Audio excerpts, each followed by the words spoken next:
చంద్రబాబు పవన్ కళ్యాణ్ సమావేశం ముగిసింది. అమరావతిలో చంద్రబాబు నివాసంలో గంటన్నర సేపు ఇద్దరు నాయకులు చర్చలు జరిపారు. బీజేపీతో పొత్తు అంశంపై ప్రధానంగా చర్చ జరిగినట్లుగా తెలుస్తోంది.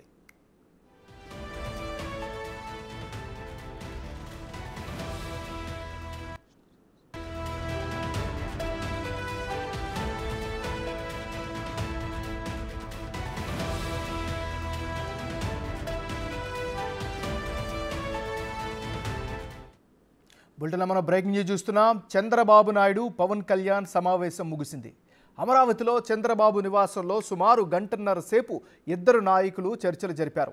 బీజేపీతో పొత్తు అంశంపై ప్రధానంగా చర్చ జరిగినట్లుగా తెలుస్తోంది. ఇక ఇదే అంశానికి సంబంధించి మరింత తాజా సమాచారం అందించేందుకు విజయవాడ నుంచి మా రిపోర్టర్ మల్లికార్జున్ సిద్ధంగా ఉన్నారు. మల్లికార్జున్, చెప్పండి, మీ దగ్గరున్న అప్డేట్స్ ఏంటి? భేటీలో ఏ అంశాలు ప్రధానంగా చర్చించారు? దీనిపైన స్పష్టత ఏమైనా వచ్చిందా? ఆ రోజు ఏదైతే భేటీకి సంబంధించి కూడా కొద్దిసేపటి క్రితమే ముగియడం జరిగింది. దాదాపుగా గంటన్నరకు పైగా కూడా చంద్రబాబు పవన్ కళ్యాణ్ ఏకాంతంగా కూడా భేటీ అయ్యారు. ఈ భేటీలో ప్రధానంగా బీజేపీతో పొత్తు అంశాన్ని ప్రధానంగా చర్చించడం జరిగింది. ఎందుకంటే ఇప్పటికే బీజేపీ పొత్తు కన్ఫర్మ్ చేస్తుందని ఇప్పటి వరకు వెయిట్ చేసిన పరిస్థితి కూడా ఉంది. బీజేపీ ఈ రోజు కేంద్ర బీజేపీ నాయకత్వం ఏపీ బీజేపీ అధ్యక్షురాలు పురంధేశ్వరిని కూడా పిలవటం, హుటాహుటిన ఢిల్లీ బయలుదేరి వెళ్ళడం కూడా జరిగింది. ఈ పొత్తుకు సంబంధించిన అంశాలపై కూడా వాళ్ళు కొంత ఫీడ్బ్యాక్ కూడా ఇప్పటికే తీసుకోవడం జరిగింది. 2 సార్లుగా సమావేశాలు నిర్వహించారు. జిల్లా నాయకులు, ముఖ్య నాయకులతో సమావేశాలు నిర్వహించి ఒక్కొక్కల అభిప్రాయాలు కూడా బీజేపీ అధిష్టానం తీసుకోవడం జరిగింది. దానిపై కూడా నిన్న ఆ రిపోర్ట్ ను సబ్మిట్ చేయడం జరిగింది. ఆ రిపోర్ట్ పైన ఈ రోజు కేంద్ర బీజేపీ నాయకత్వం చర్చించబోతా ఉంది. ఇది ఇలా ఉండగా దీంతో పాటు ఇక్కడున్న కూటమిలో ఉన్న సభ్యులు, టీడీపీ కావచ్చు, జనసేన అధినేత పవన్ కళ్యాణ్ కావచ్చు, ఢిల్లీ వెళ్ళాలని కూడా వాళ్ళు కూడా భావిస్తా ఉన్నారు. ఈ రోజు సాయంత్రం కానీ రేపు కానీ వాళ్ళు ఢిల్లీ వెళ్లే అవకాశం కూడా కనిపిస్తా ఉంది.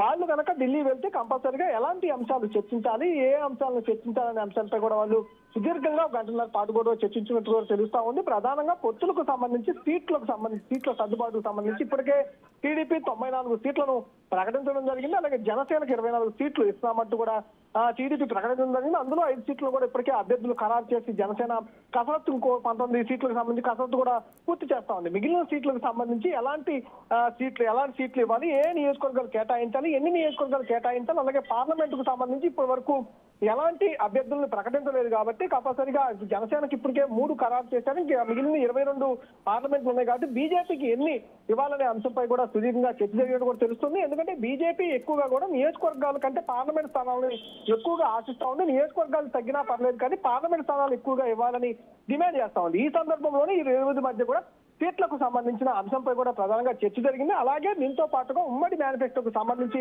చర్చ కూడా జరుగుతా ఉంది. దీనికి సంబంధించి ఇప్పటికే సూపర్ 6 పేరుతో టీడీపీ ఒక మినీ మేనిఫెస్టోను కూడా మహానాడులో విడుదల చేయడం జరిగింది. దాంతో పాటుగా నిన్న బీసీ డిక్లరేషన్ పేరుతో కూడా మరికొన్ని హామీలను కూడా ఇవ్వడం జరిగింది. అంతేకాకుండా పూర్తిగా ఉమ్మడి మేనిఫెస్టోని రూపొందించే పరిస్థితి కనిపిస్తా ఉంది. ఈ 6 గ్యారెంటీలు నిన్న రిలీజ్ చేసిన హామీలతో పాటుగా మరికొన్ని హామీలతో ఉమ్మడి మేనిఫెస్టోను కూడా రిలీజ్ చేయబోతా ఉన్నారు. ఆ ఉమ్మడి మేనిఫెస్టోకు సంబంధించి కూడా ఈ 2 పార్టీలకు సంబంధించి ఏ అంశాలను హామీలను పెట్టాలనే దానిపైన కూడా కొనసాగుతూనే ఉంది. దీని తర్వాత బీజేపీ కనుక పొత్తులోకి వస్తే ఎలాంటి హామీలు బీజేపీ ప్రస్తావిస్తుంది, అలాన్నింటినీ ముగ్గురు కలిపి ఉమ్మడి మేనిఫెస్టోగా ఎలా పెట్టాలనే అంశాలపై కూడా సుదీర్ఘంగా కసరత్తు అయితే జరిగినట్టు కూడా తెలుస్తా ఉంది.